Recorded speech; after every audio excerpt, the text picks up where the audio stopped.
Assalamualaikum warahmatullahi wabarakatuh. Saya Agung Permana dengan NIM 20315000750 akan mempresentasikan UTS Manajemen Pemasaran yang dosennya adalah Dr. Muhammad Mabrur Taufik, SAG, SEMM. Pertama, lingkungan mikroperusahaan. Lingkungan mikroperusahaan terdiri dari pelaku lain yang dekat dengan perusahaan dan bergabung untuk membentuk jaringan penghantar nilai perusahaan atau mempengaruhi kemampuannya untuk melayani pelanggan. Lingkungan mikro perusahaan. 1. Lingkungan mikro meliputi lingkungan internal perusahaan, beberapa departemen, dan tingkat manajemennya. Karena lingkungan internal itu mempengaruhi pengambilan keputusan pemasaran. 2. Firma saluran pemasaran atau pemasok dan perantara pemasaran, yang termasuk penjual, perantara, firma distribusi fisik, agen, jasa, pemasaran, dan perantara keuangan bekerja sama untuk menciptakan nilai pelanggan. Lingkungan mikro perusahaan atau pasar pesaing dan masyarakat. 5 jenis pasar pelanggan meliputi konsumen, bisnis, penjual, perantara, pemerintah, dan pasar internasional. Pesaing menantang perusahaan dalam usahanya melayani pelanggan dengan lebih baik. Terakhir, beragam masyarakat mempunyai kepentingan aktual atau potensial atau dampak bagi kemampuan perusahaan untuk memenuhi tujuannya. Lingkungan makro. Lingkungan makro terdiri dari kekuatan sosial lebih besar yang mempengaruhi keseluruhan lingkungan makro. Kekuatan-kekuatan ini membentuk peluang dan menempatkan ancaman bagi perusahaan. Lingkungan makro. 6 kekuatan bentuk. 6 kekuatan yang membentuk lingkungan makro perusahaan meliputi kekuatan demografis, ekonomi, alam, teknologi, politik, dan budaya. Lingkungan demografis. Demografis adalah studi karakteristik populasi manusia. Saat ini lingkungan demografis memperlihatkan struktur usia yang berubah, perubahan profil keluarga, perubahan populasi geografis, populasi terdidik dan pekerja keraput yang lebih banyak, dan peningkatan keragaman. Lingkungan ekonomi. Lingkungan ekonomi terdiri dari faktor-faktor yang mempengaruhi daya beli dan pola pembelian. Lingkungan ekonomi cenderung ditentukan oleh perhatian konsumen pada nilai dan perubahan pola belanja konsumen. Perubahan lingkungan demografis dan lingkungan ekonomi. Saat ini konsumen yang terperas secara finansial sedang mencari nilai yang lebih besar, kombinasi yang tepat, dan kualitas dan jasa yang baik pada harga yang wajar. Perubahan lingkungan demografis dan lingkungan ekonomi. 2. Distribusi pendapatan juga berubah. Orang kaya semakin kaya, kelas menengah menurun, dan orang miskin tetap miskin, menghasilkan 2 tingkat pasar. Sekarang banyak perusahaan yang melakukan penawaran pemasaran mereka pada 2 pasar yang berbeda, orang kaya dan orang miskin. Lingkungan alam. Lingkungan alam memperlihatkan 3 gejala utama, yaitu kelangkaan bahan mentah tertentu, tingkat polusi yang lebih tinggi, dan semakin banyak intervensi pemerintah dan manajemen sumber daya alam. Kepedulian lingkungan menciptakan peluang pasar bagi perusahaan yang waspada. Lingkungan teknologi. Lingkungan teknologi menciptakan peluang dan tantangan. Perusahaan yang gagal mengikuti perkembangan teknologi akan kehilangan peluang produk dan pemasaran baru. Lingkungan politik. Lingkungan politik telah mengalami 3 perubahan yang mempengaruhi pemasaran dunia. Semakin banyaknya undang-undang yang mengatur bisnis, dan penegakan hukum yang kuat oleh badan pemerintah, dan penekanan tindakan tanggung jawab etika dan sosial yang lebih besar. Lingkungan budaya terdiri dari institusi dan kekuatan yang mempengaruhi 1. Nilai, 2. Persepsi, 3. Selera, dan yang keempat adalah perilaku sosial. Dan lingkungan budaya juga memperlihatkan 1. Kecenderungan menuju kepompong digital, 2. Kepercayaan kepada institusi yang semakin berkurang, 3. Peningkatan rasa patriotisme, dan yang keempat adalah kepedulian terhadap alam yang semakin besar, spiritualisme baru, dan pencarian nilai yang lebih berarti dan abadi. Perusahaan yang dapat secara pasif menerima lingkungan pemasaran bagi elemen yang tidak dapat dikendalikan, di mana mereka harus 1. Beradaptasi, 2. Mencari ancaman, dan yang ketiga adalah memanfaatkan peluang yang ada. Reaksi perusahaan atau perusahaan dapat mengambil tindakan proaktif yang bekerja untuk mengubah lingkungan dan tidak hanya bereaksi terhadapnya.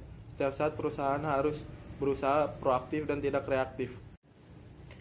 Bab 4. Mengelola komunikasi pemasaran terpadu. Bauran komunikasi pemasaran. Periklanan. Semua bentuk penyajian dan promosi non-personal atas ide, barang, atau jasa yang dilakukan oleh perusahaan. Promosi penjualan. Berbagai insentif jangka pendek untuk mendorong keinginan mencoba atau membeli suatu produk atau jasa. Hubungan masyarakat. Berbagai program untuk mempromosikan atau melindungi citra perusahaan atau masing-masing produknya. Penjualan pribadi. Interaksi langsung dengan satu calon pembeli atau lebih guna melakukan presentasi, menjawab pertanyaan, dan menerima pesanan. Pemasaran langsung. Penggunaan surat, telepon, faksimil, email, dan alat penghubung non-personal lain untuk berkomunikasi secara langsung dari pelanggan dan calon pelanggan tertentu. Platform komunikasi umum. Periklanan. 1. Iklan cetak dan penyiaran. 2. Pengemasan. 3. Film. 4. Brosur. 5. Poster dan selembaran. 6. Cetak ulang dan iklan. 7. Billboard. 8. Pameran di tempat pembelian. Dan 9 adalah simbol dan logo. Promosi penjualan. Kontes, permainan, undian berhadiah, pemberian contoh produk, pameran, peragaan, kupon, rabat, pembiayaan berbunga rendah, hiburan, fasilitas tukar tambah, dan program berkelanjutan. Platform komunikasi umum. Hubungan masyarakat. Siaran pers, ceramah, seminar, laporan tahunan, sumbangan amal, menjadi sponsor, publikasi, majalah perusahaan, dan melobi. Penjualan pribadi. Presentasi penjualan, rapat penjualan, program insentif, pemberian sampel, dan pekan raya atau pameran dagang. Pemasaran langsung. Katalog, surat, pemasaran melalui telepon, belanja secara elektronik, faxmail, email, dan voicemail. 3 alasan pesan tidak sampai. 1. Perhatian selektif. 2. Penyimpangan selektif. 3. Ingatan selektif. Mengembangkan komunikasi yang efektif. 1. Mengidentifikasi audiens sasaran. 2. Menentukan tujuan komunikasi. 3. Merancang pesan-pesanan yang efektif harus memperhatikan perhatian, ketertarikan, keinginan, dan tindakan. Formulasi pesan yang harus memperhatikan. 1. Isi pesan. 2. Struktur pesan. 3. Format pesan. Dan 4. Sumber pesan. Alat-alat promosi periklanan. Sifat-sifatnya. 1. Presentasi umum. 2. Tersebar luas. 3. Ekspresi yang lebih kuat. 4. Tidak bersifat pribadi. Penjualan personal. 3 ciri khusus penjualan personal adalah: 1. Konfrontasi personal. 2. Memperberat dan menimbulkan berbagai jenis hubungan memulai dan penjualan sampai persahabatan. 3. Tanggapan. Membuat 3 sifat khusus hubungan masyarakat dan publisitas. 1. Kredibilitas yang tinggi. 2. Kemampuan menangkap pembeli yang tidak dibidik sebelumnya. 3. Dramatisasi. Pemasaran langsung dan karakteristiknya. 1. Non-publik. Pesanan biasanya ditunjukkan kepada orang tertentu. 2. Disesuaikan. Pesanan dapat disiapkan untuk menarik orang yang dituju. 3. Terbaru. Pesan dapat disiapkan dengan sangat cepat. 4. Interaktif. Pesanan dapat diubah tergantung pada tanggapan orang tersebut. Pertemuan 5. Pasar konsumen dan perilaku pembelian konsumen. Pasar konsumen terdiri dari semua individu dan rumah tangga yang membeli atau mendapatkan barang dan jasa untuk konsumsi pribadi. Perilaku pembelian konsumen. Model perilaku pembelian konsumen paling sederhana adalah model rangsangan respon.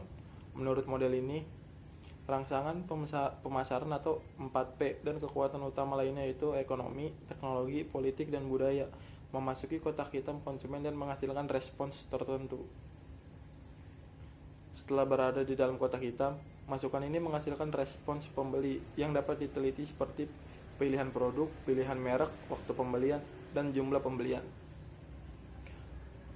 Faktor-faktor utama perilaku pembelian konsumen. 1. Perilaku pembelian konsumen yang dipengaruhi oleh keempat kelompok utama karakteristik pembeli, yaitu budaya, sosial, pribadi, dan psikologi. Masing-masing faktor ini memberikan perspektif yang berbeda tentang pemahaman cara kerja kotak hitam pembeli. Meskipun banyak dari faktor-faktor ini yang tidak dapat dipengaruhi oleh pemasar, faktor-faktor ini berguna dalam mengenali pembeli yang berminat dan membentuk produk dan tampilan untuk melayani kebutuhan konsumen dengan lebih baik. Perilaku pembeli konsumen, faktor budaya dan subbudaya. Budaya adalah penentu keinginan dan perilaku seseorang yang paling mendasar. Budaya meliputi nilai-nilai dasar, persepsi, preferensi, dan perilaku yang dipelajari seseorang dari keluarga dan institusi penting lainnya. Subbudaya adalah budaya di dalam budaya yang mempunyai nilai dan gaya hidup berbeda dan bisa didasarkan pada hal apapun, mulai dari usia sampai kelompok etnis. Orang dengan karakteristik budaya dan subbudaya yang berbeda mempunyai preferensi produk dan merek mereka yang berbeda. Akibatnya, pemasar mungkin ini memfokuskan program pemasaran mereka pada kebutuhan khusus kelompok tertentu.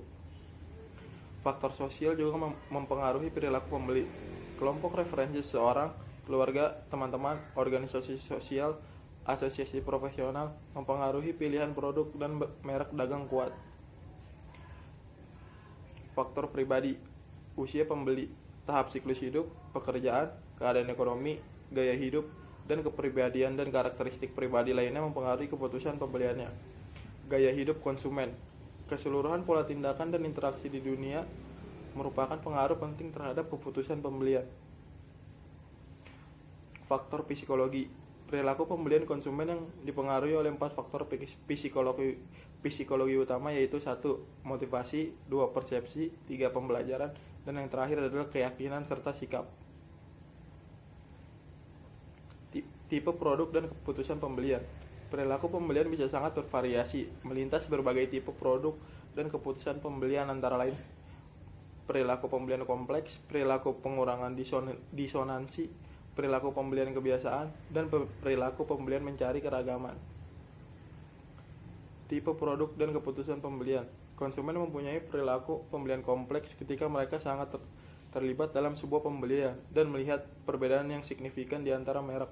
Perilaku pengurangan disonansi terjadi ketika konsumen sangat terlibat tetapi melihat sedikit perbedaan di antara merek. Perilaku pembelian kebiasaan terjadi dalam kondisi keterlibatan rendah dari sedikit perbedaan merek.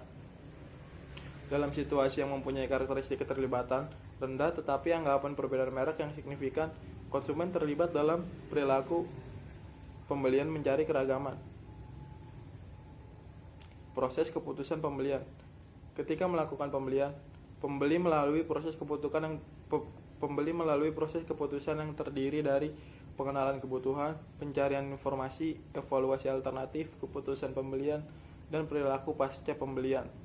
Tugas pemasar adalah memahami perilaku pembeli pada masing-masing tahap dan pengaruh yang berlaku. Selama pengenalan kebutuhan, konsumen mengenali masalah atau kebutuhan yang dapat dipuaskan oleh sebuah produk atau jasa di pasar. Setelah kebutuhan itu dikenali, konsumen berusaha mencari lebih banyak informasi dan berpindah ke tahap pencarian informasi. Dengan informasi di tangan konsumen, melanjutkan usaha ke evaluasi alternatif, di mana selama ini tahap ini informasi digunakan untuk mengevaluasi merek dan kelompok pemilihan. Kemudian, konsumen membuat keputusan pembelian dan benar-benar membeli produk. Di tahap akhir proses keputusan pembeli, perilaku pasca pembelian, konsumen mengambil tindakan berdasarkan kepuasan dan ketidakpuasan. Proses adopsi produk dikelompokkan menjadi 5 tahap. 1. Kesadaran, 2. Minat, 3. Evaluasi, 3. Mencoba, dan yang terakhir adalah adopsi. Proses adopsi produk.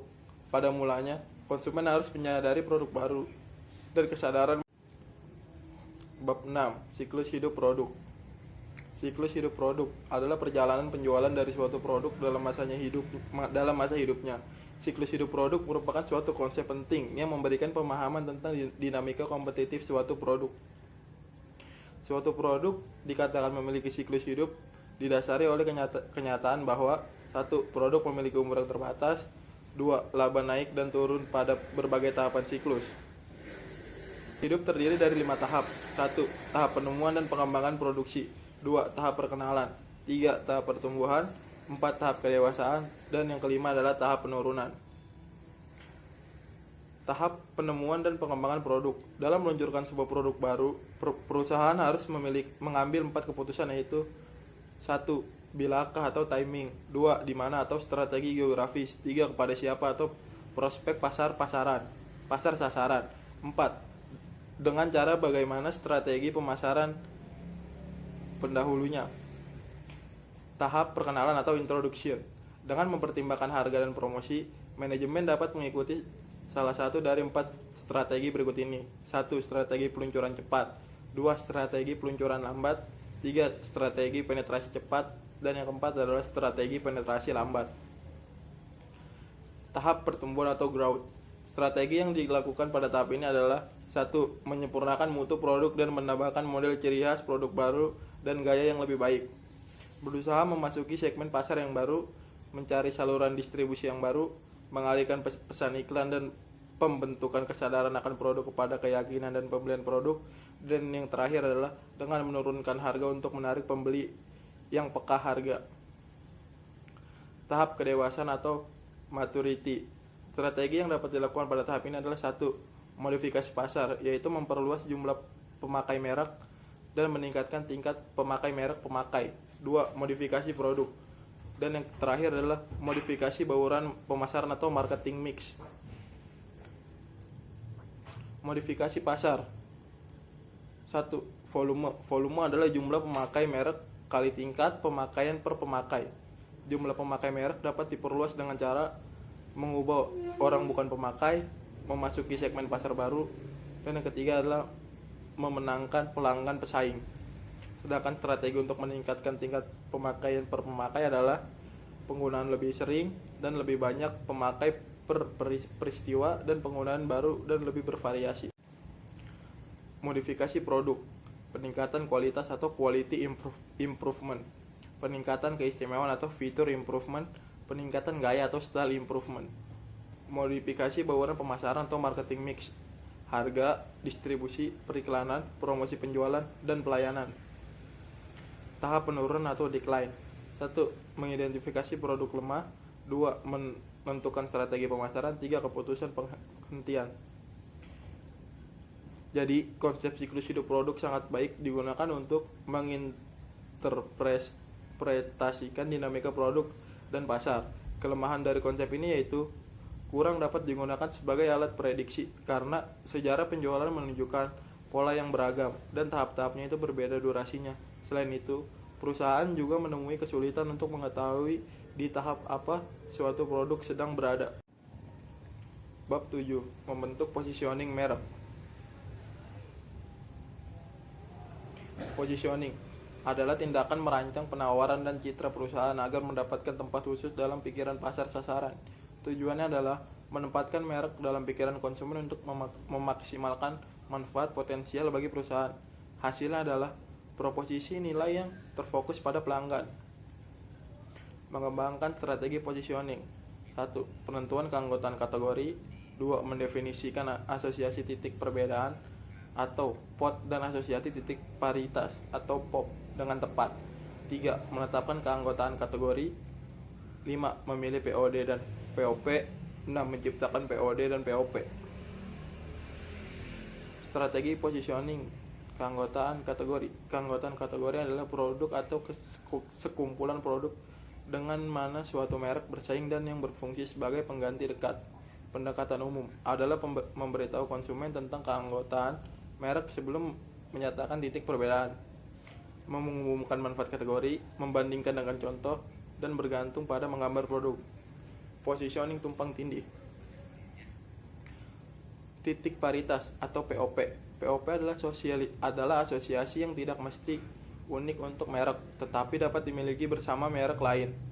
Titik paritas kategori adalah asosiasi yang dipandang esensial oleh konsumen untuk penawaran sah dan kredibel untuk produk jasa dan tertentu. Titik paritas kompetitif adalah asosiasi yang dirancang untuk menegaskan titik perbedaan pesaing. Titik perbedaan atau POD. POD adalah atribut manfaat yang secara kuat diasosiasikan konsumen pada suatu merek. dinilai positif dan diyakini tidak dapat ditemukan kesamaannya pada merek pesaing. POD harus mendemonstrasikan keunggulan yang jelas. POD dan POP. POD digerakkan oleh kebutuhan, keanggotaan kategori, dan menghilangkan POD pesaing. Tingkatan POD, atribut merek, manfaat merek, dan nilai merek. Banyak atribut dan manfaat pembentuk POP dan POD berkorelasi negatif atau positioning tumpang tinggi. Pemasar harus meyakinkan bahwa hubungan tersebut positif. Strategi pemasaran. Tahap pengenalan dan keunggulan pelopor. Pelopor pasar mendapatkan keunggulan terbesar namun bukan hal yang pasti. Penggunaan inovator, keunggulan pelopor. Diingat namanya, menetapkan atribut kelas produk, menangkap lebih banyak pengguna, dan keunggulan produsen. Kelemahan pelopor yang gagal. Produk yang kasar, diposisikan salah, muncul sebelum ada permintaan kuat, kehabisan sumber daya inovator, kurang daya saing melawan pesaing besar, dan ketidakkompetenan manajerial. Tahap pengenalan dan keunggulan pelopor. Pelopor, penemu, pelopor produk, pelopor pasar. 5 faktor memperkuat kepemimpinan pasar jangka panjang. 1. Visi pasar massal. 2. Kegigihan. 3. Inovasi tanpa henti. 4. Komitmen keuangan. Dan yang kelima adalah peningkatan aset. Tahap pertumbuhan. Tanda peningkatan pesat dalam penjualan, pengguna, pengadopsi awal, dan beberapa strategi yang diterapkan yaitu adalah memperbaiki kualitas atau menambah fitur dan memperbaiki gaya, menambah model baru dan produk petarung, memasuki segmen baru, dan meningkatkan cakupan distribusi iklan, preferensi produk, dan menurunkan harga. Tahap kedewasaan. Pengguna, mayoritas menengah. Tahap di mana sebagian besar produk berada dan terbagi lagi menjadi 3 fase, yaitu yang pertama adalah pertumbuhan. Tingkat pertumbuhan penjualan mulai menurun. 2. Kestabilan. Penjualan per kapita mendatar karena kejenuhan pasar. 3. Kedewasaan terkikis adalah tingkat penjualan absolut menurun. Pada akhirnya, industri akan terdiri dari pesaing yang mapan yang digerakkan usaha mendapatkan atau mempertahankan pangsa pasar. 3 cara bermanfaat yang berpotensi mengubah arah jalannya merek. 1. Modifikasi pasar untuk usaha memperluas pasar. 2. Modifikasi produk. 1. Perbaikan kualitas. 2. Perbaikan fitur. 3. Perbaikan gaya. Modifikasi program pemasaran. 1. Harga. 2. Distribusi. 3. Iklan. 4. Promosi penjualan. 5. Penjualan pribadi. Dan 6 adalah layanan. Tahap penurunan. Pengguna, orang yang lambat. Alasan penjualan menurun adalah kemajuan teknologi, perubahan selera konsumen, dan peningkatan persaingan domestik dan luar negeri. Akibat penjualan menurun, kelebihan kapasitas, peningkatan pemotongan harga, dan pengikisan laba. Tahap penurunan. Strategi menghadapi penurunan, meninggalkan pasar, memanen, dan melakukan divestasi. Penyusutan secara selektif, memperkuat investasi, dan menambahkan nilai pada penawaran awal. Tahap kemunculan. Sebelum pasar terwujud, pasar ada sebagai pasar laten. Strategi pemenuhan preferensi. 1. Strategi ceruk tunggal. 2. Strategi banyak ceruk. Dan 3 adalah strategi pasar massal. Tahap pertumbuhan. Ditandai masuknya perusahaan baru adalah perusahaan kecil, menghindar dan meluncurkan produk di sudut pasar. Perubahan besarnya adalah meluncurkan produk di pusat dan menantang pelopor. Dan strategi banyak ceruk dan mengelilingi serta mengotakkan pelopor. Tahap penurunan. Penyebab total tingkat kebutuhan masyarakat menurun dan teknologi baru. Demikian presentasi dari saya, kurang lebihnya mohon maaf. Wassalamualaikum warahmatullahi wabarakatuh.